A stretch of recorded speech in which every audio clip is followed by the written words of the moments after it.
Қайырлы күн оқырмандар. Бүгін сіздерге Gemini жасанды интеллекті туралы түсіндірме жұмыстарын жүргіземін. Google платформасында BART деп жазып іздеу батырмасын басамыз. Содан кейін Gemini сайты шығады. Соған өтіп, сол кезде бізде Gemini ашылады. Сол жағындағы меню батырмасын басатын болсақ, новый чат деп тұрады. Оған кіретін болсақ, бізде іздеген мәліметтеріміз жойылып, жаңа бет ашылатын болады. Егер тіркелмеген болатын болсақ, көп мүмкіншіліктерге кіре алмайтын боламыз. Gemini жасанды интеллектіне тіркелу үшін оң жақтағы «Войти» деген кнопканы басатын боламыз. Одан кейін электронды поштамызды жазып, далее батырмасын басамыз. Бұл жерде құпия сөз жазамыз. Осылай Gemini'ге тіркелетін боламыз. Бірақ Gemini'ден ChatGPT'ден бір артықшылығы, ол лимитсіз жұмыс жасайды.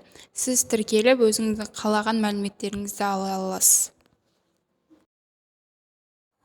Бұл қолданбаға кіру, тіркелу өте оңай болып табылады, және де бұны телефон арқылы да тіркеліп қолдана берсе болады.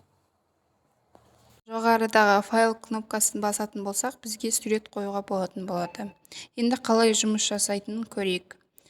Google туралы мәліметтер сұраймыз. Бізге ол Google туралы қандай мәлімет керек екенін тауып беретін болады. Және де бұл жасанды интеллект ChatGPT-ге ұқсас болып келеді. Енді біз сурет қойып сұрайтын болатын болсақ, мысалы, мына жерде суреттің белгісі тұр ғой.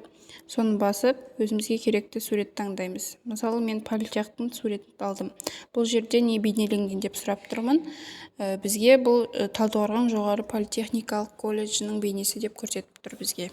Сонымен мен сіздерге Gemini платформасында түсіндірме жұмыстарын толық жүргізе алдым деп ойлаймын. Қосымша сұрақтарыңыз болса, астына жаза кетіңіздер. Назарларыңызға рахмет.